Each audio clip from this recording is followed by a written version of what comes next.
बिस्मिल्लाहिर्रहमानिर्रहीम अस्सलाम वालेकुम। हफ्तावार खेलों की अहम खबरों पर तज्ज़िया और तबसरों के साथ पीटीवी नेशनल मुल्तान से मैं हूं ताहिर लतीफ़ और आप देख रहे हैं प्रोग्राम स्पोर्ट्स टाइम। नाजरीन, आज जो हम अपने प्रोग्राम में जिन अहम खबरों का हम खुलासा करेंगे उसमें बांग्लादेश T20 सीरीज़ के लिए पाकिस्तान के स्क्वाड का ऐलान कर दिया गया है और उसमें हम शामिल करेंगे इब्तदाई असाइनमेंट जो हेड कोच को मिली है, उस पर उन्होंने जो टीम की सिलेक्शन की है उसमें उनकी कितनी मदाखलत रही है उस पर बात करेंगे। उसके अलावा चेयरमैन PCB मोहसिन नकवी की कामयाब क्रिकेट सफारतकारी पर भी बात करेंगे, जिनकी वजह से भारतीय प्रोपोगंडा जो नाकाम हुआ है, क्योंकि कहा यह जा रहा था कि बांग्लादेश शायद ये दौरा ना करे, जो खदशात थे उसके बादल ख़त्म किए उन्होंने। उसके अलावा PSL जो 10 है वो अपने जो है ना आखिरी मरहले में दाखिल हो चुका है। आज दूसरा एलिमिनेटर 2 जो है ना वो खेला जाएगा इस्लामाबाद यूनाइटेड और लाहौर कलंदर के दरमियान। इससे पहले जो क्वालिफाई जो था सेमीफाइनल था उसमें कोयटा ग्लैडिएटर ने इस्लामाबाद को शिकस्त दी, लेकिन एलिमिनेटर 1 में कराची किंग्स जो है ना वो टूर्नामेंट से बाहर हो गई है। और उसके अलावा हम बात करेंगे वेस्ट एशिया बेसबॉल जो है ना टूर्नामेंट की, जिसमें पाकिस्तान ने सिल्वर जो है ना वो मेडल हासिल किया। फाइनल में फ़लस्तीन से सनसनीखेज मुकाबले के बाद 5-4 से उनको शिकस्त हुई। इन तमाम खबरों पर बात करने के लिए आज हमारे साथ स्टूडियो में मौजूद हैं हमारे स्पोर्ट्स एनालिस्ट शाकिर सुल्तान साहब। शाकिर साहब क्या हाल है सर? ठीक है सर, अल्हम्दुलिल्लाह, बताएं। अच्छा, उनके साथ तशरीफ रखते हैं इजहार अली अब्बासी साहब, सीनियर स्पोर्ट्स तजियाकार है हमारे। इजहार अब्बासी साहब क्या हाल है सर? बहुत बहुत शुक्रिया। तबीयत से ठीक है सर? शो में वेलकम सर। और उनके साथ तशरीफ रखते हैं हमारे सीनियर स्पोर्ट्स जर्नलिस्ट नदीम कैसर साहब। नदीम भाई क्या हाल है? ठीक है, अल्लाह का करम। अच्छा, शाकिर साहब आपकी तरफ आऊँगा कि जो अभी मई में जितनी भी गहमा गहमी या जो भी हुई है, उसके बाद अब बांग्लादेश T20 सीरीज़ खेलने के लिए अगर हम देखें तो पहले ये 3 एक रोज़ा मैचेस थे, फिर ये 5 T20 में जो है ना ये सीरीज़ कन्वर्ट हुई, अब 3 T20 सीरीज़ में कन्वर्ट हो गई है। फैसलाबाद के दोनों मैच ख़त्म हो गए हैं, अब शेड्यूल भी आ चुका है, सब कुछ हो गया। टीम भी 25 मई को जो है ना वो पाकिस्तान आ रही है, स्क्वाड का ऐलान भी हो चुका है। अब देखना ये है कि पाकिस्तान की ये जो स्क्वाड है अगर हम इस पर नज़र डालें तो वो सारी के सारी यंग प्लेयर्स पर मुश्तमिल है। आप इस स्क्वाड से कितना मुतमईन हैं? जी शुक्रिया ताहिर भाई। देखें, मैं इस स्क्वाड से अप्रोक्सीमेटली कोई 70% में आप कह सकते हैं कि मैं इसमें मुतमईन हूँ। और अच्छी बात यह है कि कोच की मुशावरत इसमें शामिल है। देखें, हालांकि पिछली दफ़ा जब भी हमने देखा है कि हेड कोच को साइड पे कर दिया गया, इस दफ़ा क्या हेड कोच को शामिल किया गया है कि आप सिलेक्शन में हमारा साथ दें? देखें, बात यह है कि ताहिर भाई कि अगर हम पिछली कुछ सीरीज उठा के देख लें उसमें कोच की मुशावरत नहीं थी। देखिए, जब एक कोच को टीम ही उसकी मर्जी की नहीं देंगे तो आप उससे अपनी मर्जी का रिजल्ट भी नहीं ले सकते। अच्छा, अब यहाँ पे मैं फिर भी बात करूँगा कि अगर आप गैरी किस्टन की बात कर लें या आप जेसन गिलेस्पी की बात कर लें, अब उसके बाद फिर ये तीसरे कोच हैं जो इंटरनेशनल कोच हैं, जो ओवरसीज़ कोच हैं।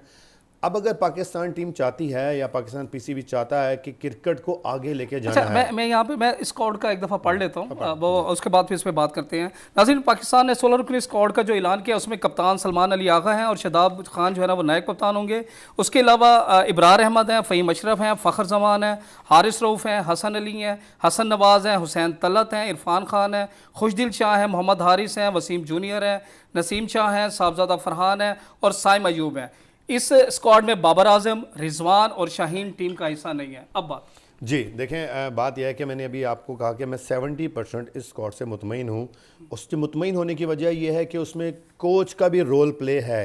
कोच ने भी अपनी मर्ज़ी के, जो एक रूमर्स आप सुनने में आ रही हैं कि कोच ने 3 डाले हैं और 3 निकाले हैं, तो ये देखें, मैं कहता हूँ कि पूरा इख्तियार कोच के पास होना चाहिए। टीम उसने खिलानी है, टीम को उसने पॉलिश करना है, टीम ने जाके कोच और कप्तान को मिलकर जो है ना टीम सिलेक्शन करना। और दूसरी जो सबसे बड़ी बात है कि जहां अभी आपने बात की कि शाहीन और रिजवान और बाबर की बात करें, तो मैं ये बात कई प्रोग्राम में कह चुका हूं कि एटलीस्ट शाहीन अफरीदी को T20 और वनडे से एटलीस्ट कम से कम 2 साल ड्रॉप कर देना चाहिए अगर आप चाहते हैं। आप चाह रहे हैं कि वर्ल्ड कप स्क्वाड में भी शामिल ना? हाँ, बिल्कुल बिल्कुल बिल्कुल। देखिए, अगर आप ये समझते हैं कि पाकिस्तानी क्रिकेट को आगे लेके जाना है, उनके बिहेवियर में तब्दीली लानी है, तो आपको सख्त फैसले करने पड़ेंगे। और रिजवान की और बाबर की जगह मैं कहता हूँ बाबर को तो आपको लाजमी शामिल करना चाहिए एज ए मिडिल ऑर्डर के तौर। देखिए, अगर आप स्क्वाड की बात कर रहे हैं, अभी मैं आपसे सवाल करूँगा ताहिर भाई कि जो मोहम्मद हारिस की सिलेक्शन है वो किस बात पर हुई है, या मैं आपसे पूछूंगा शादाब खान की सिलेक्शन है वो किस बात पर हुई है? क्या वो वाइस कप्तान है, इस वजह से सिलेक्ट हुआ है? आपने न्यूजीलैंड की सीरीज जो उनके साथ खेली है उसमें शादाब की क्या परफॉर्मेंस थी? 1 विकेट मिली आपको उनको। लेकिन PSL में तो उनकी परफॉर्मेंस सर देखें, PSL में आप साहिबजादा फरहान को उठा के देख लें, उसने हमेशा परफॉर्म किया है। लेकिन जब भी आप उसे इंटरनेशनल लेकर आए हैं, आप हमेशा कंफ्यूज ही रहे हैं कि उसको ओपन खिलाना है, मिडिल ऑर्डर में करना है या नीचे करना है, जिसकी वजह से उसने कभी परफॉर्मेंस नहीं दी। मेरा सिर्फ एक सिंपल सवाल है जो मैं उसका आपको जवाब भी दूंगा कि बात यह है कि अगर आप एक कोच को हायर करते हैं और उसके मुशाफे से टीम बनाते हैं तो एटलीस्ट आप उसको एक लॉन्ग पीरियड दें 6 महीने का, कि जिसमें टीम भी आपको नजर आए। अब दूसरी जो सबसे बड़ी बात है कि पाकिस्तान के साथ जो ड्रॉबैक होता है वो सबसे बड़ा ड्रॉबैक ये होता है कि हम हर वर्ल्ड कप से पहले, हम हर बड़े टूर्नामेंट से कुछ दिन पहले तक तजर्बात करते रहते हैं, जबकि जितनी भी इंटरनेशनल टीमें हैं वो 6 महीने 8 महीने जिस स्क्वाड का अनाउंस करती हैं वो उसी को ही साथ लेके चलती हैं, उसी में कोई एक आधी तब्दीली करते हैं। अब आप देखिए सुफियान मुकीम को शामिल नहीं किया आपने फिर अबरार को शामिल किया, उसके बाद आपके पास कोई और स्पिनर नहीं है। मतलब आप अगर हुसैन तलत की बात करेंगे तो वो एक जनरल स्लो बॉलर्स हैं, फ़हीम अशरफ की बात करेंगे, आप हसन अली की बात करेंगे, आप नसीम शाह की बात करेंगे, हारिस रऊफ की बात करेंगे। इसका मतलब है कि आपने बेसिकली तो 2 फास्ट बॉलर शामिल किए हैं, हुसैन तलत, फ़हीम अशरफ और हसन अली। आपने 3 बॉलर जो है वो एक लो कैटेगरी के एवरेज की स्पीड के हार किया है। बॉलर स्पिनर फिर आपने एक शामिल किया है। मतलब ये इसका मतलब ये है कि आपको फिर खौफ है इस बात का कि बांग्लादेश के पास कम से कम 3 स्पिनर तो होते हैं। इसका लगा अगर आपने कहीं थोड़ा सा स्पिन ट्रैक बनाया तो अब तो फारिग हो जाएंगे। मेरे हिसाब से इस स्क्वाड में 2 तब्दीलियाँ लाजमी होनी चाहिए। आपको शादाब को नहीं शामिल करना चाहिए था इसमें, और आपको अगर मोहम्मद हारिस को शामिल किया तो उसको भी नहीं शामिल करना चाहिए था। आपको बाबर को और सुफियान को ज़रूर शामिल करना चाहिए था। देखें बाबर आप ओपन ना करवाएं, कोई बात नहीं, आप साइम अयूब से और उससे ओपन करवा लें, साहिबजादा फरहान से ओपन करा लें, फ़खर जमान से ओपन करा लें। कल का जो देखिए रिजवान बाहर है, साहिबजादा फरहान से आप ओपनिंग करवा रहे हैं, आप विकेट कीपिंग किससे करवाएंगे? साहिबजादा फरहान का विकेट साहिबजादा फरहान ने तो पीएसएल में आपकी विकेट कीपिंग तो की सब ये सोचना चाहिए था। उससे पहले भी उन्होंने जो है ना वो जो उनका ट्रैक रिकॉर्ड है विकेट कीपिंग का तो 6 मैचेस में है और इतनी कोई खातिर खा उनकी परफॉर्मेंस नहीं है। आपने जो टीम सिलेक्शन की है उसमें आगे तो विकेट कीपर की वजह से शामिल किया ना, उसमें आपने एडजस्टमेंट किया ना उसको। तो सर देखिए एडजस्टमेंट में तो फिर आप रिजवान को शामिल कर लें, फिर आप रिजवान तो उससे बेहतर कीपर करें। तो मैं यही तो कह रहा हूं कि हारिस की सिलेक्शन किस बात पे है? अगर हारिस की सिलेक्शन है तो रिजवान ने तो सेंचुरी भी बनाई है भाई, तो रिजवान को भी तो शामिल करना चाहिए था ना आपको। और आपका इस वक्त जो सबसे बड़ा मसला है वो ओपनर का नहीं है, वो बेसिकली मिडिल ऑर्डर में है। आपके पास मिडिल ऑर्डर की सिलेक्शन, फिर आपने इरफान नियाजी को, अब्दुल समद को आपने टोटली आपने उसको इग्नोर कर दिया, साइड पे कर दिया। इरफान नियाजी एक अच्छा है, आप उसको खिलाना चाहिए।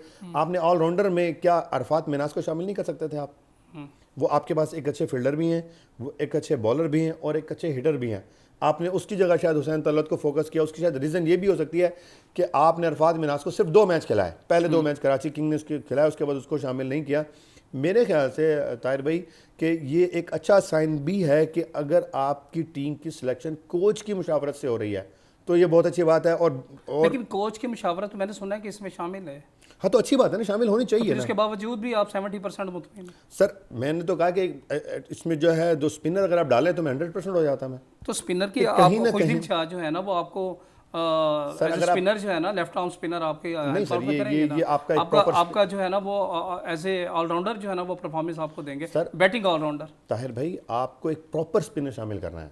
देखिए शदाब है, सलमान अली आगा भी कर सकते हैं, शदाब है, इब्रार है, खुशदिल शाह है, सलमान अली आगा खुद हैं, तो आपको और कितने तो फिर आपको नहीं फिर आपको इब्रार को भी नहीं शामिल करना चाहिए। मैं स्पेशल स्पिनर की बात कर रहा हूँ, मैं स्पेशल स्पिनर ही की बात कर रहा हूँ कि आपको 2 शामिल करने चाहिए। सुफियान मुकीम को शामिल करना चाहिए। किसको रिप्लेस करें? आप क्या कहते हैं किसको रिप्लेस करें?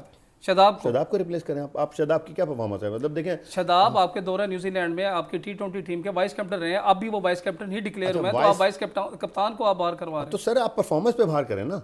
आप मुझे उनकी पीएसएल में तो उनकी परफॉर्मेंस अच्छी रही है सर। उससे ज़्यादा बेहतर बात है ना कि अब जब उन्होंने पिछली दफ़ा सेलेक्ट किया तो उन्होंने क्या परफॉर्मेंस दी? 0 परफॉर्मेंस दी।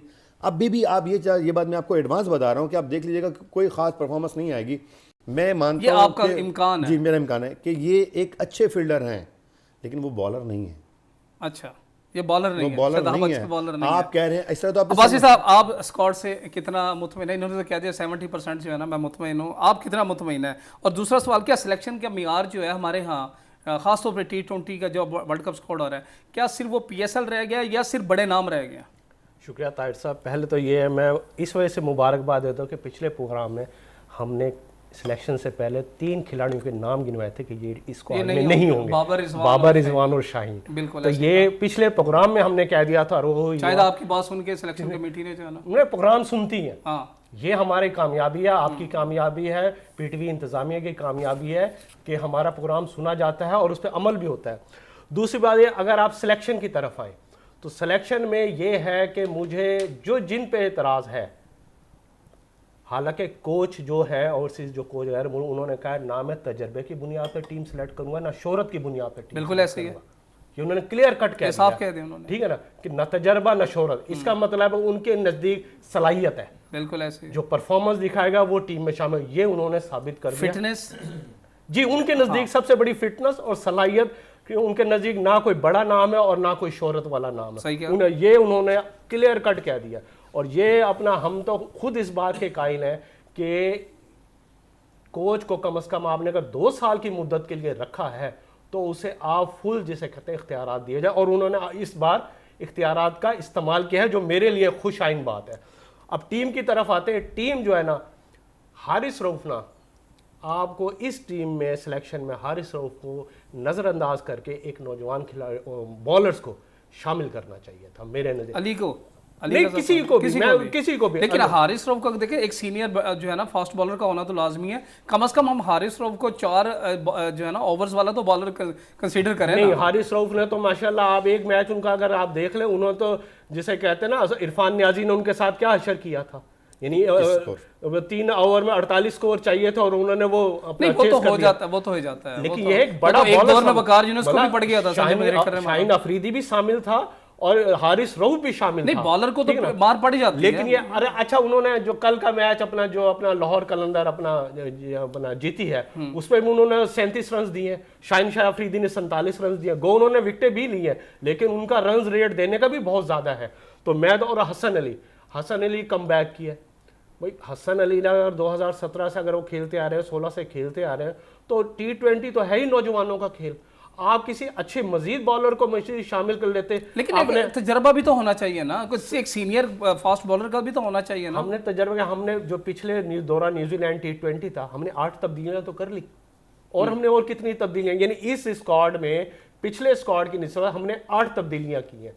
आपका अभी विकेट कीपर की बात हो रही है कि साहबजादा फरमान, बेशक शाकिर साहब ने सही कहा कि साहबजादा फरमान जो है ना, इंटरनेशनल क्रिकेट में वो मियार बरकरार नहीं रख सकते थे। लेकिन अगर आपने ओपनर और विकेट कीपर खिलाना था तो मोहम्मद उस्मान आपका बेहतरीन चॉइस था। लेकिन मोहम्मद उस्मान खान को आपने इस PSL में अगर देखें उनकी इतनी परफॉर्मेंस बुनियाद, अच्छा, टीम सिलेक्शन की बुनियाद में पहले भी कहता रहा हूँ, PSL नहीं होनी चाहिए। तो PSL के ऊपर ही तो ये आपकी T20 स्क्वाड का ऐलान हुआ है, PSL की परफॉर्मेंस भी हुआ है ना। आप खुशदिल शाह को देख लें, फहीम अशरफ को देख लें, फखर को देख लें। अच्छा, फहीम अशरफ का इस वजह से मैं इस बार खुश हूँ कि एक बाकायदा प्रॉपर परफॉर्मेंस के लिहाज से टीम में शामिल हुए। हाँ, जिसको आप पहले पर्ची कह रहे थे, मेरे अल्फाज नहीं है, ये आपके अल्फाज थे। क्योंकि उनका टीम में लाने का तरीकाकार गलत था। उन्होंने आपने डायरेक्ट किया था। आप देखें, उन्होंने परफॉर्मेंस दिखाई, उन्होंने अटैकिंग बॉलिंग भी की, उसमें भी उन्होंने रिजल्ट दिया।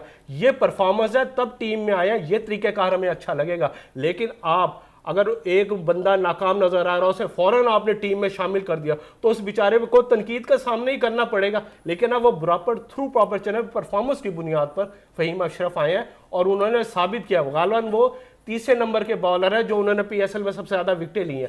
वो एज ए अटैकिंग बॉलर भी हैं और मिडल बॉलर भी कामयाब, दोनों शोबों में, और एज ए बल्लेबाज भी वो कामयाब तरीके साबित हुए। यहां मैं एक बॉलर्स के ना खुसूसन जिक्र करूंगा जिसने कारकर्दगी दिखाई है, लेकिन उससे नजरअंदाज किया गया कि वो चंद दिन पहले उस पर बॉलिंग एक्शन पे एतराज हुआ था। उसने अपना बॉलिंग एक्शन एतराज खत्म करवाया है उस्मान तारिक की, और उन्हें परफॉर्मेंस ये दिखाई है कि उन्हें आते ही 3 विकेटें ली हैं। और जो पहला सेमीफाइनल था जिसे आप कहते हैं, उसमें भी उन्होंने 3 खिलाड़ी आउट किया। अब खिलाड़ी कौन कौन से आउट किए थे उन्होंने? साहबजादा फरहान जो नेफ सेंचुरी पे खड़े हुए थे, सलमान अली आगा जो 44 स्कोर पे खड़े हुए थे, और अगली ही गेंद पर उन्होंने नसीम शाह को आउट कर दिया।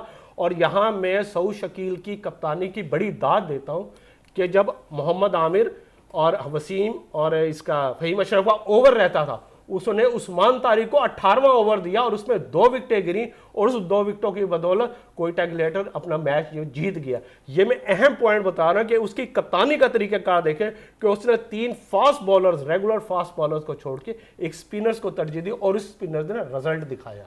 लेकिन इतनी जल्दी हम खुद ही यहाँ पे बैठ के बात करते हैं कि किसी को भी इतनी जल्दी मेन टीम में, पाकिस्तान टीम में इतनी जल्दी उनको नहीं लाना चाहिए। अगर ऐसी बात थी तो देखा जाए तो इससे ज़्यादा स्पीड तो मुझे अली रज़ा की नज़र आई है। नहीं, अली रज़ा एक बहुत अच्छा, लेकिन बात यह है ना कि हम कहते हैं कि डोमेस्टिक जो ढांचा है हमारा क्रिकेट का, वहाँ पर जाएँ, वहाँ पर खेलें, परफॉर्म दें, 2-3 साल उनको अच्छी तरीके के साथ जो है ना वो अपने आप को तैयार करें, देन उनको इंटरनेशनल टीम में जो है ना वो शामिल किया जाए। कहा ताहिर साहब यही होता है और होना भी यही तरीका चाहिए। लेकिन जो सिनेरियो हम देख रहे हैं ना कि पीएसएल की बुनियादें मौजूदा टीम सेलेक्ट हुई है, हम उस लिहाज से बात करें, गो ये तरीक़ेकार गलत है कि पीएसएल कोई अपना हुआ है। आप डोमेस्टिक क्रिकेट, आपका डोमेस्टिक स्ट्रक्चर इतना मजबूत होना चाहिए कि वहीं से आप लड़के सिलेक्ट करें। नदीम भाई, आपकी तरफ आऊँगा। मेरा वही सवाल है जो मैंने अब्बासी साहब से किया, क्या सिलेक्शन का मियार हमारा सिर्फ पीएसएल रह गया है? देखें, सबसे पहले अहम बात तो ये है कि हम पाकिस्तान और बांग्लादेश की सीरीज़ को अगर सामने रखेंगे तो इस टीम की सिलेक्शन और पीएसएल का जो मेयार है, फौरी तौर पे टूर्नामेंट हुआ है, ये अपनी जगह पर बजा एक चीज़ है। दूसरे नंबर पर यह है कि ये जो सिलेक्शन की गई है टीम की, और जो हम इस प्रोग्राम के शुरू होने से पहले भी कह रहे थे, आपस में डिस्कस कर रहे थे, क्या इस सिलेक्शन को जो टीम बनाई जा रही है, नए कोच को जो असाइनमेंट दी गई है, उनकी भी पहली असाइनमेंट है, क्या 2026 में जो वर्ल्ड कप T20 होने जा रहा है, क्या उसको सामने रख के की गई है? नंबर 1। नंबर 2 ये कि अगर हम बियॉन्ड द वार जो हम पे मुसल्लत की गई, सरहदों के पार भी अगर देखें, आपको याद होगा कि जो वर्ल्ड कप हुआ था जिसमें धोनी को कप्तान बनाया गया था, धोनी ने आते क्या किया था? 2011-12 की ना अर्ली तो 2006-7-8 की बात है, जो पहला वर्ल्ड कप हुआ, पहला वर्ल्ड कप जो था। हाँ जी, उसमें उसने आते ही जो मिसबा वाला था फाइनल जी, जो उसने ही आते ही पूरे का पूरा जो है ना उसने देखा, अथॉरिटी ली, और उसने कहा कि वो अथॉरिटी अब हैसन ने ली है, जो हमारा हेड कोच बना है इसका, माइक हैसन वाइट बॉल का। उसने आते ही कहा कि बड़ों को उड़ा दो, ठीक है जी, वही उसने किया और फिर उसने अपनी मर्ज़ी की टीम बनाई और वर्ल्ड कप जीत कर दिखाया। असल में रिज़ल्ट ओरिएंटेड चूँकि हो गया था, इसलिए उसकी बात को फॉलो किया गया और माना गया, तस्लीम किया गया, और आज भी हम इतने 1 दहाई से 1.5-2 दहाई से ज़्यादा टाइम गुजरने के बाद भी आज हम उसको याद रखते हैं। एक बात। दूसरे नंबर पर यह है, माइक हैसन ने, अगर हम कह रहे हैं कि 3 बंदे निकाल दिए, क्या उनकी जो पहले अगर उनको अथॉरिटी दी गई थी तो क्या ये तमाशा बनाना ज़रूरी था? उनका वेट कर लेते और उनके मुशावरत के बाद ही ये टीम अनाउंस की जाती। सबसे अहम चीज़ ये है कि इस वक्त जो सीरीज़ होने जा रही है उसमें जो चेयरमैन पीसीबी ने जितनी तेज़ी के साथ वार ख़त्म होती ही जिस तरीके से उन्होंने एग्री किया है बांग्लादेश की टीम को, बांग्लादेश के आला हुकाम को, हालांकि सबको पता है कि इंडिया ये दौरा मनसूख कराने के लिए, उनकी उसमें तो कोई शक नहीं है कि मोहसिन नकवी साहब जो वज़ीर दाखिला भी हैं, उन्होंने क्रिकेट में भी बड़ी कामयाब सवारत करके फ़ौरी तौर पर वो दुबई गए हैं और उन्होंने जो है ना बांग्लादेशी अहदेदारों से मुलाकात की और उसके बाद जो खदशात थे वो ख़त्म किए उनके। ये है, हुकूमतों की भी चेंज है। जो बांग्लादेश में हुकूमत तब्दील हुई थी हसीना वाली, वाजिद वाली, उसके बाद आप देखेंगे कि उनके दिल दोबारा से पाकिस्तान के साथ जुड़ रहे हैं। और आप ये देखें कि उसका एक रिज़ल्ट है कि उन्होंने मिनट नहीं लगाया, उनका सिर्फ राब्ते की देर थी। और ये अब पहले तो बैकडोर राब्तों में ये चीज़ें तय हो गई थी कि हम आ रहे हैं, लेकिन चूँकि पाकिस्तान ने उनको जाके इन्वाइट करना था तो वहाँ ऑफिशियली तौर पर बना के एग्री किया और एक अनाउंसमेंट कर दी गई। सबसे बड़ी अहम बात यह है, आप ये देखें कि हमारे यहाँ एक धमाका हुआ, हमला हुआ, तो कितने अरसा हमारे मुल्क से जो है ना क्रिकेट चली गई थी। अभी भी क्या लगता था कि पीएसएल हो सकेगा? नहीं। और जिन्होंने किया, और लेकिन यहाँ पे क्रेडिट तो आपके वो पीएसएल खेलने वाले उन गैर मुल्की खिलाड़ियों का है, जी, जिन्होंने फौरी तौर पर जो है ना वो पाकिस्तान दोबारा आके, और ख़ास तौर पर मैं यहाँ पे जो है ना डेविड वार्नर का जो है ना मैं नाम लेना चाहूँगा। मैं इसमें आपसे अर्ज़ करूँ, वो क्यों आए? पाकिस्तान ने साबित कर दिखाया कि वार हो या अमन का दिन हो, हमारे मुल्क में कोई सिक्योरिटी का इशू नहीं है। और जिस तरीके से पाकिस्तान ने जवां मर्दी के साथ वार लड़के दिखाई है और इंडिया को हर महाज पे शिकस्त देकर दिखाया है, ये भी उसी सिलसिले की कड़ी थी कि उनको। लेकिन सवाल मेरा यहाँ पे नदीम भाई आपसे ये था कि क्या सिलेक्शन का मियार पीएसएल है या बड़े नाम रह गए हैं? कि ये बड़ा नाम है तो इसको टीम में शामिल करो। बड़े नामों को, और इसके अलावा बासित अली ने भी इस पे बड़ा एतराज़ किया था, खास तौर पर शदाब की जो है ना सिलेक्शन को लेकर। देखें, बासित अली बड़े क्रिकेटर, उनका पॉइंट ऑफ व्यू उनके साथ, मैं इसमें वो सुफियान मुकीम को लेना चाह रहा हूं। मैं एक बात अर्ज करना चाहता हूँ कि देखें इस वक्त जो टीम का, हाँ सुफियान मुकीम को, अगर मैं ये कहना चाह रहा हूँ ना कि 2026 से वर्ल्ड कप को सामने रख के टीम बनाई है, तो उसमें तो सुफियान मुकीम को होना चाहिए था, लाजमी होना चाहिए था। बाकी क्या शादाब खान को अगर हमने वहाँ खिलाना है तो ये भी एक सवालिया निशान है। तो क्या PSL में अगर वो कप्तान थे, अच्छी परफॉर्मेंस दिखाई, और लेकिन अगले जो 4-5 मैचेस में जो के बाद दिगरे उनका जो तिया पांचा हुआ है सब ने देख लिया है। शादाब खान की वाकई ही जगह नहीं बनती, शादाब खान को भी गुड बाय कह देना चाहिए। दूसरे नंबर पर आप ये देखें कि क्या अगर इसी तरीके से PSL को लेके चल रहे हैं तो अब साउथ शकील जिस तरीके से फाइनल तक पहुँचे हैं, क्या अब उनको कप्तान बना देना चाहिए? नहीं, ठीक है, सलमान अली आगा को इन्होंने चांस दिया, दोबारा बनाया। यहाँ पर हमें कप्तानी के हवाले से भी जो है ना सोचना पड़ेगा कि जो 2026 में जाकर जिसने कप्तानी करनी है, अभी से हमें इसको प्लान करना पड़ेगा। अपने दूसरा ये कि अभी मेरे जो दोस्त अहबाब ये बात कर रहे थे कि ठीक है इसमें सुफियान मुकीम की जगह बनती थी, और किसी को भी अभी देखें ना, फिर वही पार्ट टाइम बॉलर्स वाली बात चल रही है, ठीक है ना। अब आप देख लें कि खुशदिल शाह से हम पार्ट टाइम बॉलिंग तो करवाएंगे, सैम अयूब से भी करवाएंगे, जब तक ये म्यार रहेगा कि यार वो है 4 ओवर ही तो गुजारने ना। ये 4 ओवर की मैच की बात नहीं है, ये है T20 की बात है। 4 ओवर्स में अभी आप देखें कि कल जो अपना शहीन शाह अफरीदी के साथ हुआ है, 47 रन खा गए हैं वो, क्या उनकी जगह बनती थी? अब वो बड़ा नाम नहीं रह गया। अब आप देखें कि देखें इंजमामुल्लाह को अगर आज का मैच खिला दें, क्या वो परफॉर्म कर सकता है? उसकी ज़िंदगी में T20 शुरू हो गई थी उसकी क्रिकेट कैरियर में, लेकिन एक ही मैच खेलने के बाद क्रिकेट लीग भी खेली थी, IPL भी खेली थी, ठीक है ना, ICL, ठीक है ना, वो लाहौरी बादशाह जो टीम थी। कहने का मकसद ये है कि अगर हसन के साथ उन्होंने अथॉरिटी दी है तो फिर जनाब इस टीम में भी वाकई ही कुछ काबिल इतराज़ हैं। शाकिर साहब आपकी तरफ आ रहा हूँ। चलो बॉलर्स की तो बात हमने देख ली कि वसीम जूनियर भी हैं, नसीम शाह भी हैं, फ़हीम अशरफ, खुशदिल शाह। अगर हम बैट्समैन की बात करें, जो हमारी बैटिंग लाइन है, अगर मैं इसमें बात करूं हसन नवाज़ की, आप उनकी सिलेक्शन को कैसे देखते? देखें, जैसे भी मैंने पहले बात की कि जो जितने भी नए लड़के हैं, जिसमें अली रज़ा का नाम अब्बासी भाई ने लिया है, और उसमें कासिफ ने भी ट्वीट किया था कि एटलीस्ट इसको अगर बॉलर बनाना है और पाकिस्तान का नाम रोशन है तो 2 साल ना खिलाना चाहिए, ताकि ठीक है। मैं यहाँ पे बात करूँगा, देखिए हसन में टैलेंट की कोई कमी नहीं है, ऐसी बात नहीं, लेकिन हमने उसको अर्ली स्टेज पे लाके खड़ा कर दिया, और फिर न्यूजीलैंड में वो सेंचुरी भी कर चुके हैं, चाहे वो बेशक पहले 3 मैचेस में, उसके बाद तो उसके एक ही मैच निकालने के बाद 4 मैच में 0 रन है। इसका मतलब अभी बहुत टाइम है उनके ऊपर, तो उनको पॉलिश करना पड़ेगा अपने आप को। अभी भी अगर उन्होंने 2 मैच जितवाए हैं तो 4-4 3-3 मैं 70% मुतमईन हूँ, क्योंकि वो मिडिल ऑर्डर में आके खेल रहा है। इसका मतलब ये हुआ कि नहीं हो सकता है कि इन नौजवान खिलाड़ियों को मुंतखब करने का मकसद ये है कि बांग्लादेश की टीम UAE से भी हार के आ रही है, तो ऐसी ही टीमों के खिलाफ इनको चांस देना चाहिए ताकि इनका कॉन्फिडेंस लेवल बढ़ सके। हालांकि इससे पहले आप बांग्लादेश से टेस्ट सीरीज हार चुके हैं, वो भूखे शेरों की तरह हमारे पे पड़ेंगे। और मैंने भी पहले भी आपसे बात की, लेकिन टीम उनकी भी थोड़ी सी जो है ना वो इंजरी का शिकार है।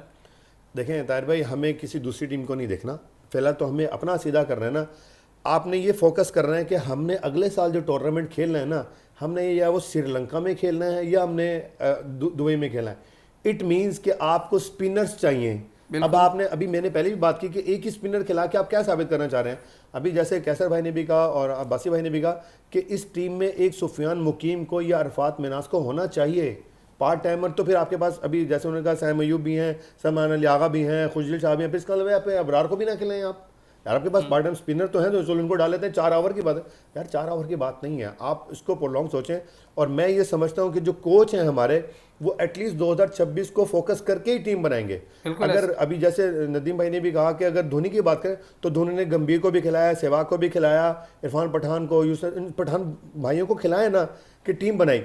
बात सिर्फ इतनी है कि आप कोच को पूरी आज़ादी दें, आप कप्तान को पूरी आज़ादी दें और लड़कों को कॉन्फिडेंस दें कि ऐसा नहीं कि अगर आप एक मैच में परफॉर्म नहीं करेंगे तो आपको बाहर बिठा देंगे, हम आपको पूरा मौका देंगे।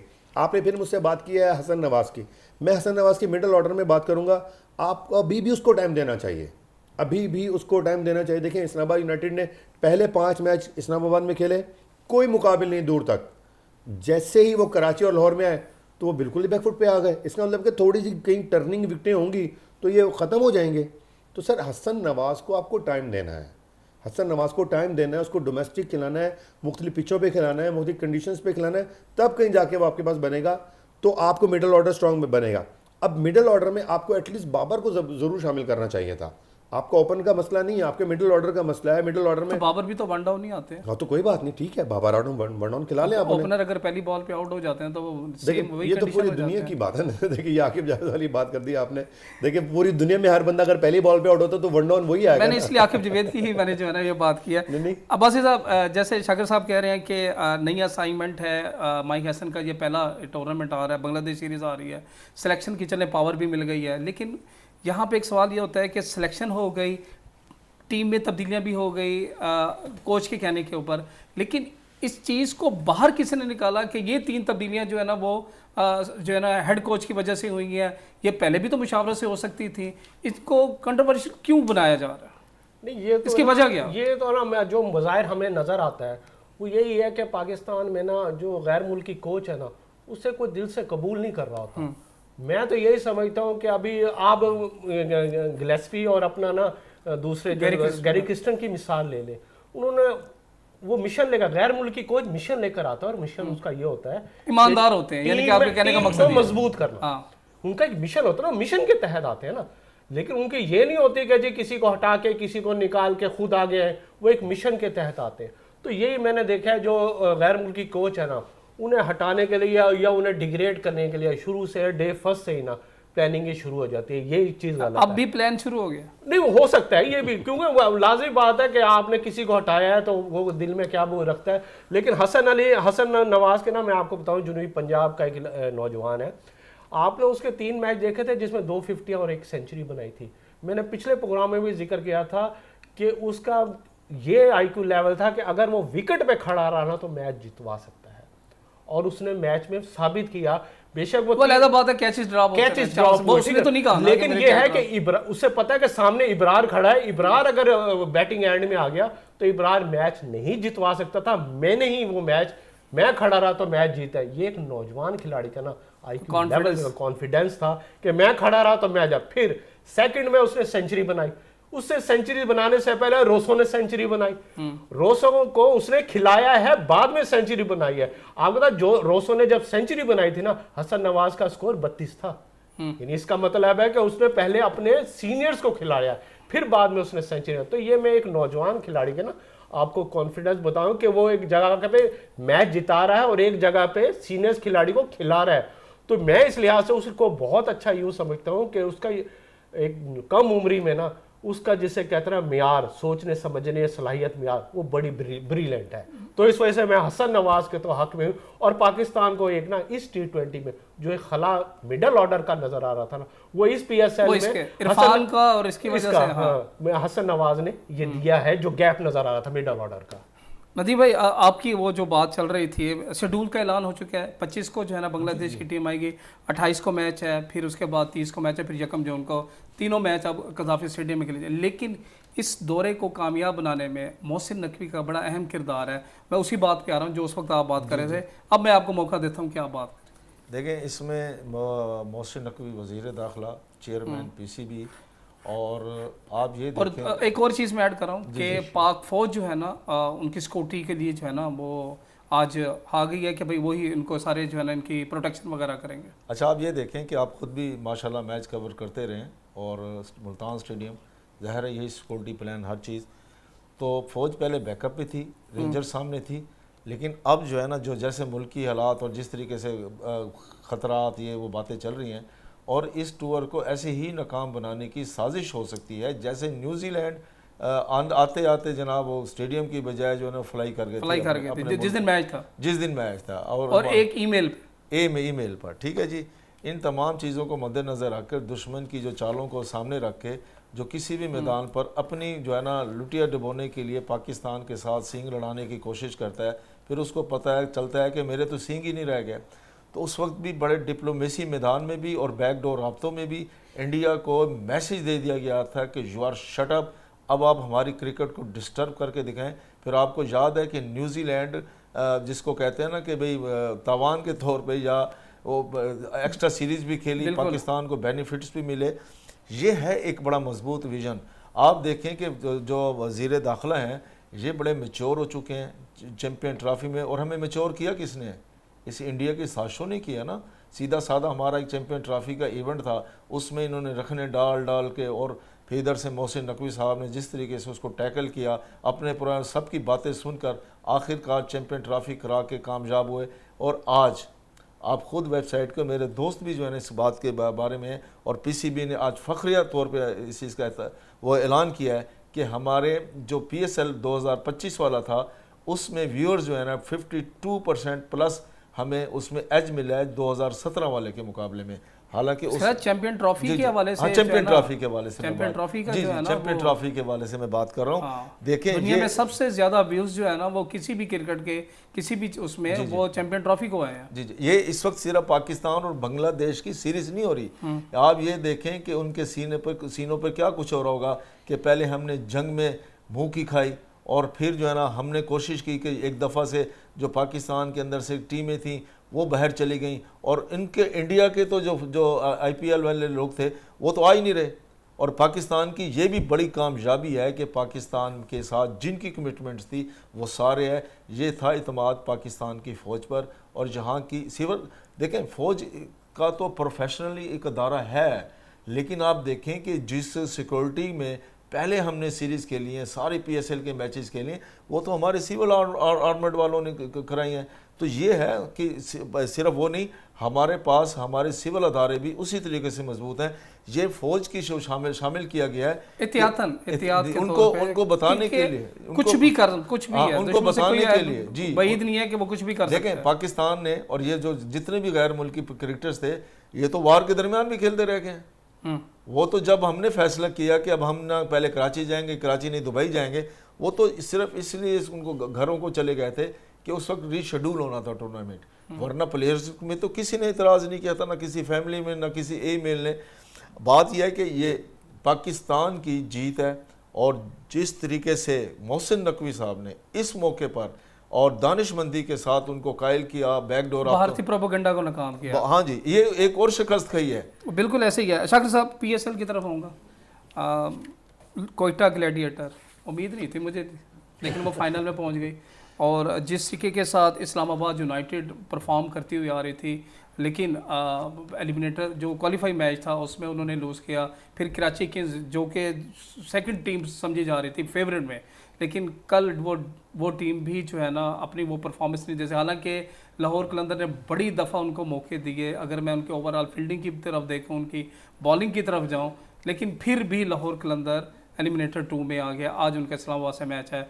PSL का जो फाइनल है वो आज किसको जिता रहे हैं, और कोयटा ग्लैडिएटर्स के किससे मद्दे मुकाबल करवा रहे हैं? देखें ताहिर भाई, अगर आप कोयटा ग्लैडिएटर की बात करें तो कोयटा ग्लैडिएटर की कामयाबी का जो सफ़र था वो लाहौर से शुरू हुआ था। उन्होंने पहला मैच इस्लामाबाद में उसको पेशावर ज़ल्मी को ज़रूर हराया था, उसके बाद जब वो कराची गए तो फिर वहाँ से मैच आ रहे, लेकिन जैसे ही वो लाहौर आया, लाहौर से फिर वो जीतने लग गए।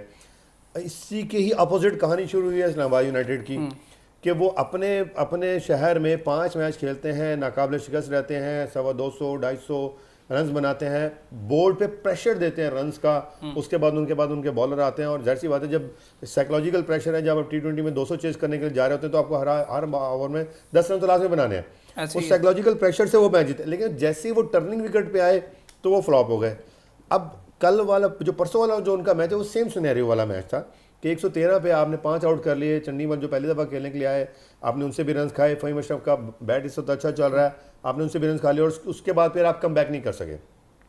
तो मेरे ख्याल से अब जो कल का कराची का मैच था उसमें पूरी कोशिश की गई लाहौर कलंदर्स के फील्डर की कि किसी तरह कोई 200 सवा 200 बना दें, 5-6 कैच ड्रॉप जी, ताकि जना मतलब साइकोलॉजिकल प्रेशर आ जाए, और अगर हम हारें तो ताकि हम कह सकें 200 से ज़्यादा का रन था। लेकिन तारीफ़ करनी पड़ेगी फ़खर जमान की और अब्दुल्ला शफीक की कि फ़खर जमान ने मैच बनाया, अब्दुल्ला शफीक ने उसको फिनिश किया। अब मैं यहाँ आपको बात बताता हूँ आज के मैच की, अगर आज का मैच भी आप मैं उसमें रेट करूँगा 70-30% कि 70% वो मैच लाहौर लेके जाएगा, 30% वो मैच आपके पास इस्लामाबाद के पास होगा। इस्लामाबाद एक ही सूरत में जीत सकता कि या तो 70-30 का तनासब आप बहुत ज्यादा नहीं कर रहे। हाँ, मैं उसकी रीजन बता रहा हूँ ना कि कम से कम 50-50 तो करना नहीं सर, उसकी रीजन है कि पिछले मैच सिलेक्शन में भी आप 70-30 में थे, और आप इधर भी जा रहे हो। उसकी रीजन ये है कि मैंने कहा शायद ये कोई जादुई जो है ना टीचर से है ना, नहीं ऐसी कोई जादुई कोई बात नहीं है। सिर्फ बात है परफॉर्मेंस की बात है कि वो कहीं पे थोड़ी सी टर्निंग विकेट पे ना वो फंस रहे हैं। अच्छा, फिर दूसरी बात, चले आप फंसे, इट्स ओके, कोई बात नहीं, खिलाड़ी ना, लेकिन दूसरी बात है उसको कमबैक भी नहीं कर रहे आप लोग, आप उस पर कमबैक भी नहीं कर रहे। आप एकदम या तो बहुत ज़्यादा कंफर्ट जोन में चले जाते हैं, या बोर्ड पे इतना ज़्यादा स्कोर बनाकर आप कंफर्ट जोन में चले जाते हैं और मैच हार जाते हैं। तो यही सूरत हाल उनको आज भी लेके जाएगी, और लाहौर अपने शहर में इतनी आसानी से नहीं आता जितनी आसानी से कल उन्होंने, मतलब रब तवक्ली वो मैच जीत गए, अदरवाइज तो वो। लेकिन उसमें मैं ये कहूँगा कि अगर बॉलिंग को देखा जाए लाहौर कलंदर की, तो उन्होंने मैच जीतने में अपना कोई किरदार है, यहाँ पे क्रेडिट जाता है वही बात के पावर प्ले में, जिस तरह फ़खर ने उनको फेंटा लगाया, और उसके बाद फिर अब्दुल्ला शफीक ने बड़ी कमाल इनिंग्स खेली है। जैसे कि एक हमें अब्दुल्ला शफीक चाहिए, और ये अब्दुल्ला शफीक हमें इंटरनेशनल गेम में भी चाहिए। नहीं, बिल्कुल अब्दुल्ला शफीक, इसमें कोई शक नहीं है, बल्कि मैं तो मतलब स्क्वाड में सोच रहा था कि शायद उनको भी अनाउंस होना चाहिए था एज ए मिडिल ऑर्डर। देखो मिडिल ऑर्डर ही ना, वन डाउन आके खेल रहे हैं वो, और कल का मैच फ़खर जमान ने बनाने के बाद उसको फिनिश किया है उसने, और फिर कौशल परेरा ने भी फिनिश किया है। तो अब आपने मुझसे सवाल किया है कि कोयटा और कराची, जो ये कराची तो बाहर हो गया, कोयटा फाइनल पहुंच गया, अब आज इस्लामाबाद और लाहौर। तो मैं लाहौर को इसलिए रेट कर रहा हूँ कि लाहौर की बैटिंग जो है वो इस वक्त बहुत ही ज़्यादा कॉन्फिडेंस के साथ है कि अगर इस्लामाबाद में 240 रन भी बना लेना तो वो चेज़ कर सकते हैं, क्योंकि इस्लामाबाद फिर प्रेशर देने की कोशिश करेगा जो उस पर नहीं आएगा। और आज मुझे भी लगता है कि जो विकेट होगी वो टोटल फ्लैट नहीं होगी, पिंडी की तरह नहीं होगी, जिसपे वो फिर जाके फंसेंगे। और 70% भी चांसेस देने की वजह यह है कि शायद अगर वो फील्डिंग अच्छी कर, सिर्फ शाहीन आफरीदी के अलावा, देखिए हारिस रऊफ ने अगर 37 रन खाए हैं तो उसने बॉलिंग बहुत अच्छी की, इसको आखिरी ओवर में जाके स्कोर पड़ा है। अदरवाइज उसने पहले 2 ओवर बड़े अच्छे करवाए हैं, मैंने सारा मैच लाइव देखा है। तो बॉलिंग में भी एटलीस्ट 80% वो अपनी काम पूरा कर रहे हैं। तो ये एज है जो लाहौर कलंदर को जाएगा। एक शाहीन अगर थोड़ी सी अपनी लाइन और लेंथ को मतलब सही कर लें, पठान वाली सोच ना करें कि मुझे जिस लाइन और लेंथ पे बॉल करनी है, कल भी उन्होंने एक बॉल वाइड कराया और 5 रन हो गए, अगर वो ज़रा तमीज़ से बॉल करें तो वो भी विकेट ले सकते हैं। आल्दो के उन्होंने 2 विकेट लिए, लेकिन 47 स्कोर दिया है। अब उनको पता लगेगा कि अब गलती की कोई गुंजाइश नहीं है, तो वो शायद अच्छा परफॉर्म कर जाएं। तो इसलिए मैंने 70% जो नंबर दिए हैं वो लाहौर कलंदर को दिए हैं कि इस वक्त सिवाय उनकी फील्डिंग के, अगर उन्होंने कल वाली फील्डिंग की तो फिर इस्लामाबाद यूनाइटेड तो फिर आप उसको अब्बासी साहब, उम्मीद है कि शाहीन अफरीदी आज होश से बॉलिंग करेंगे। नहीं, होश से बढ़कर, बॉलिंग से बढ़कर मुझे यह है कि उन्होंने ना कल मुल्तान का रिकॉर्ड तोड़ दिया। मुल्तान सुल्तान है ना 25 कैच ड्रॉप किए थे, लाहौर कलंदर ने 26 कैच ड्रॉप कर लिए हैं पूरे सीजन में। यानी कल जो 6 कैच ड्रॉप करके ना वो नंबर 1 पोजीशन पे आ गए। यानी कि ये भी एक मुकाबला चल रहा था। फील्डिंग का मेयार आपका इतना लो हो गया है, और ये शुगर करे वो मैच नहीं हारे। ये तो अब्दुल्ला शफीक और फ़खर जमान जिसे है उन्हें दाद देनी चाहिए। वहां पे अब्दुल्ला शफीक और परेरा की जो पार्टनरशिप लगी है ना, उसके बाद राजा पक्से ने जो आके जो है फिनिशिंग शॉट, आपने बतौर फील्डर मैच हरा दिया था, और बतौर बल्लेबाज आप मैच जीत गए ये। लेकिन यहाँ मैं दूसरी तरफ देखा, जो कोयटा ग्लैडिएटर है ना, उनका 115 पे 5 आउट थे, लेकिन उन्होंने कम बैक किया। उन्होंने फहीम अशरफ अपना 210 किया, फिर यानी कि डेथ ओवर में वो टीम जीत गई समझो। कोयटा ग्लैडिएटर का बॉलिंग अटैक बड़ा मजबूत है। यानी उनकी बॉलिंग में आपको बता दूं, फहीम अशरफ, मोहम्मद आमिर, वसीम जूनियर, इबरार, उस्मान तारिक, ये रेगुलर बॉलर है जो के, और उन्होंने एक बेंच पे बिठाया हुआ है खुरम शहजाद। यानी कि ये मेजर बॉलर है जो कोयटा ग्लैडिएटर हमेशा जो ये मैच कम बैक किया कोयटा का, वरना वो पहले मैच हार चुकी थी। कोयटा ने कम बैक जो किया है वो अपने बॉलर्स की वजह से की है। और यहाँ पे जो रिकॉर्ड अगर देखा जाए ना, तो दोनों टीमों का, लाहौर कलंदर का और इस्लामाबाद यूनाइटेड का PSL में इक्वल है। दोनों ने 10-10 मैच जीते हुए एक दूसरे के खिलाफ। और इब्तदाई तौर पर इस्लामाबाद यूनाइटेड ने कोयटा लाहौर कलंदर को हराया हुआ है, लेकिन आखिरी 8 जो मैच है ना उसमें लाहौर कलंदर ने कम बैक किया हुआ है।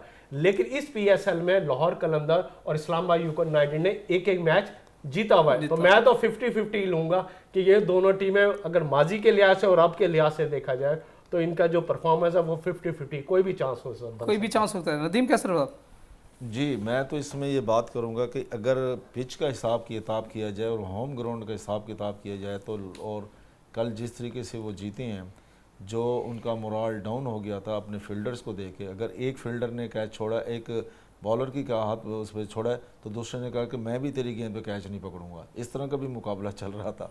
दो तो इस तरह के भी वाकयात ने छोड़ा नहीं जी, दोनों ने एक दूसरे की बॉल में। देखें बात यह है, मिस फील्डिंग हुई, आखिरी बॉल पे भी जो 9 बॉल हो गया था उस पे भी चौका लगा। अब आप ये देखें कि कल उनकी किस्मत हारी हुई थी कराची किंग्स की, वरना उन्होंने इनको कहीं कर छोड़ा नहीं था कि भाई हम भी तो आपके जितने इनके प्लेयर थे वो भी तो इन्हीं की किंग्स की तरफ से ही खेल रहे थे।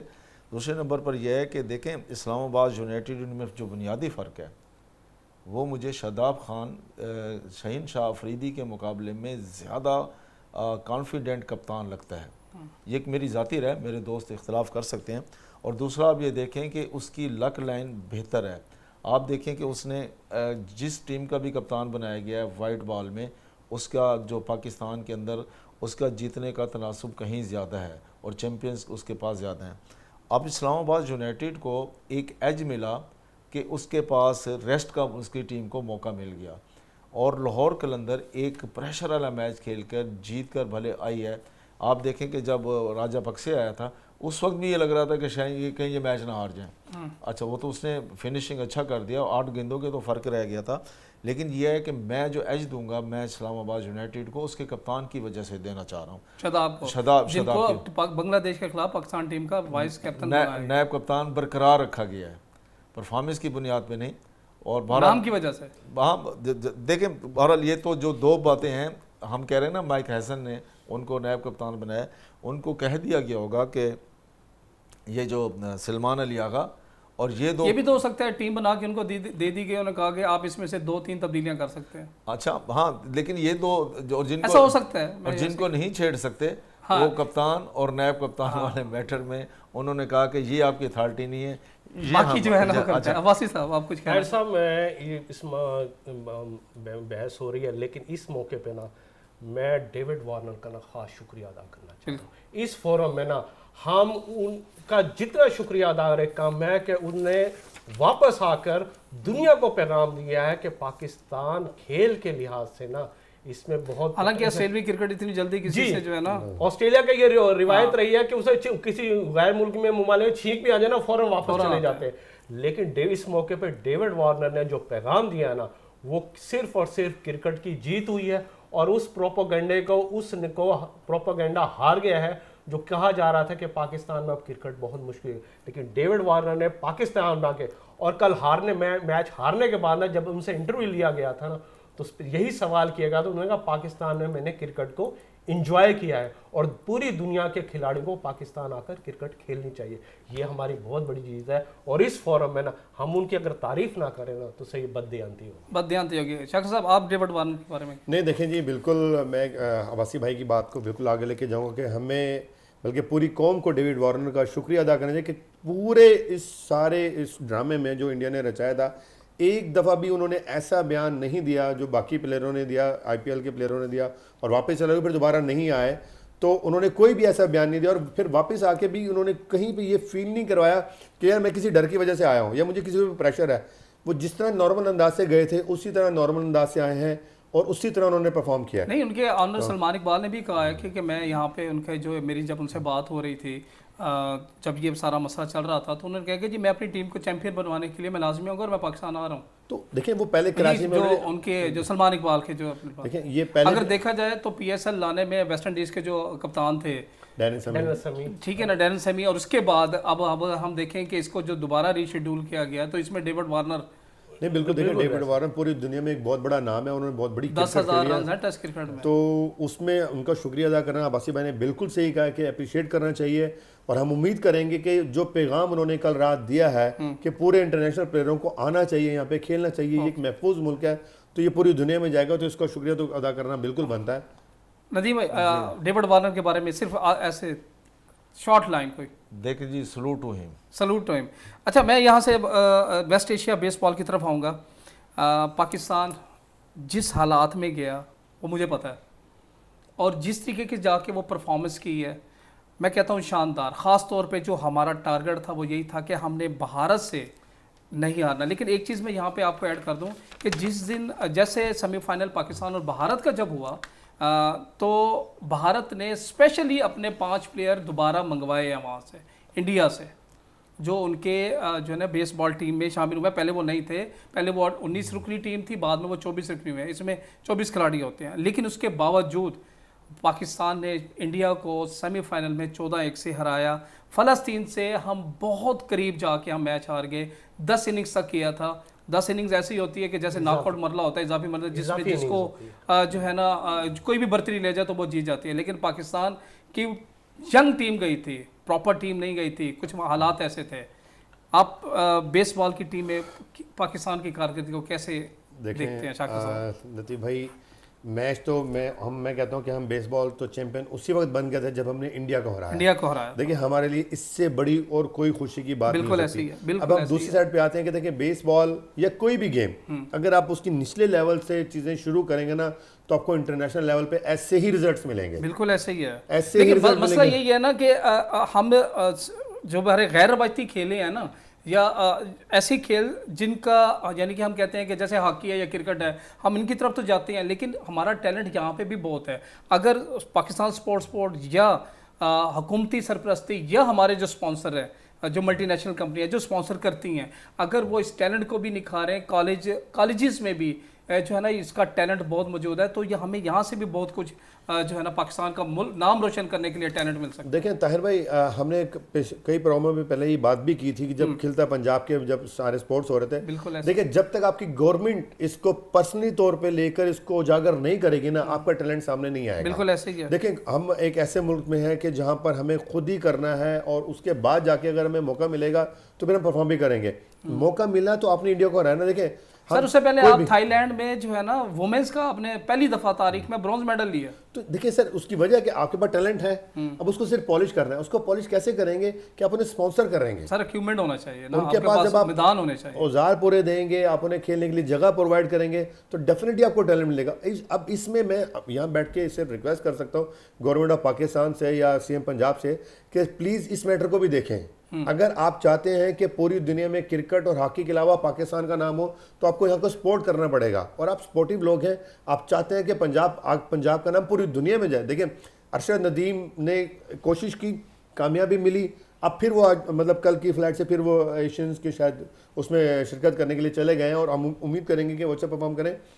ताहिर भाई, मेरे लिए, मैंने भी पहले ये बात की कि मेरे लिए वो जीत वही थी जब हमने इंडिया को हराया। इंडिया को बेसिकली हमारा जज्बा बिल्कुल ऐसा ही है। अब्बासी साहब, 13 की लीड से हमने हराया, 14-1 से और वन साइडेड मैच था। 7 इनिंग्स में हमने खत्म कर दिया, हालांकि 9 इनिंग्स का मैच। बिल्कुल, मैंने कहा 13 की लीड से, और ये बहुत बड़ी लीड होती है। और दूसरा बात ये, जो फलस्तीन से हमने मैच जीता था, वो ऐसा इजाफी इनिंग्स कहेंगे, आखिरी इनिंग्स में हमने बराबर किया।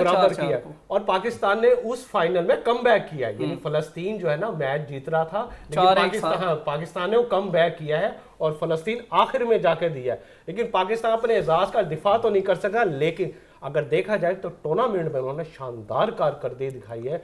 और उसमें खुसूसन मैं अपना खिलाड़ियों के अलावा ना, जो उनके जो अपना जनरल सेक्रेटरी है फखर शाह साहब, उनके जो हेड कोच हैं अख्तर साहब, और जो उमैर भट्टी साहब है, ठीक है, उन्हें पूरा जैसे क्रेडिट देता हूँ और मुबारकबाद देता हूँ कि आपकी वजह से टीम बनी। और ख़ास तौर पे पाकिस्तान स्पोर्ट्स बोर्ड और हुकूमत को कहा कि जो बासलाहियत खिलाड़ी हैं, इनके लिए भी कोई फंडिंग का इंतज़ाम करे, इन्हें भी पूरा जैसे प्रोटोकॉल दिया जाए, तो ये खेल मज़ीद तरक्की कर सकता है। जब आपने 216 में वुमेन बेसबॉल टीम बनी थी ना, और आप देखो सिर्फ अपना ना 9 साल में तरक्की करते हुए वो विक्ट्री स्टैंड पर भी आ गई है। ये हमारी जीत है, नदीम भाई जी। अभी आपने उमैर भट्टी का जिक्र किया, मैंने उस नौजवान को खेलते हुए देखा जब अंडर 12 में आया था। जी। दूसरी चीज़ में एक बात मैं अर्ज़ करूं कि अभी बात हुई कि जब तक सरपरस्ती नहीं होगी, और ये देखें कि एक खुशखबरी है बेसबॉल के लिए इस इवेंट के अलावा कि पहला बेसबॉल स्पोर्ट्स कॉम्प्लेक्स बनने जा रहा है, अनाउंसमेंट हो चुकी है लाहौर में, और अभी तक एक स्टेडियम है पूरे पाकिस्तान। अच्छा, अब मैं इससे थोड़ी सी बात आगे लेके जाता हूँ कि मुल्तान के मरकज़ में एक जगह है बोसन रोड पर, जो इन्होंने दे दिया एक प्राइवेट सेक्टर को। हालांकि वो जगह जो है ना, मुल्तान का पहला बेसबॉल स्टेडियम बनने जा रहा था, लेकिन फिर हुआ कि हाँ, अगर ये बीच में वो जो अपना मेट्रो का प्रोजेक्ट ना शुरू होता तो वो मुल्तान का पहला बेसबॉल स्टेडियम बन जाता। और इसका आपको पता है, सबको पता है, one and only Mohammad Jamil Kamran उस वक्त वो इस सेटअप का हिस्सा भी थे, बिल्कुल थे। और ना भी हो तो उनका अपने एक असर रसूख और वो दलील के साथ बात करना जानते हैं, मनवाना जानते हैं, और जो सामने वाला था वो कायल भी करना जानते हैं। लेकिन बदकिस्मती क्या है कि अब गवर्नमेंट ने जहाँ से पैसे कमाने थे खुद करके वो दे दिया उन्होंने। मैं इस बारे में यही बात अर्ज़ करूँगा कि पाकिस्तान ने जो एशियन उसके लिए क्वालिफाई किया है, एशियन चैंपियनशिप जो चाइना में होने जा रही है, इसके लिए सबसे अहम तरीन चीज़ ये है कि हर शहर में एक स्पोर्ट्स कम्प्लेक्स बेसबॉल का बनना चाहिए, और जब उसका टैलेंट है तो फिर बेसबॉल करना चाहिए। सर शाकिर साहब आपका बहुत बहुत शुक्रिया, सर इजहार अब्बासी साहब सर आपका भी बहुत शुक्रिया, नदीम कैसर साहब आपका भी बहुत शुक्रिया। नाजरीन हमारे लिए तो फाइनल भारत के जो मैच था वही था, लेकिन फ़लस्तीन के साथ जो हमारा मैच था वो हमें इतना नहीं है, लेकिन सिल्वर मेडल पाकिस्तान ने हासिल किया, गोल्ड मेडल फ़लस्तीन ने हासिल किया।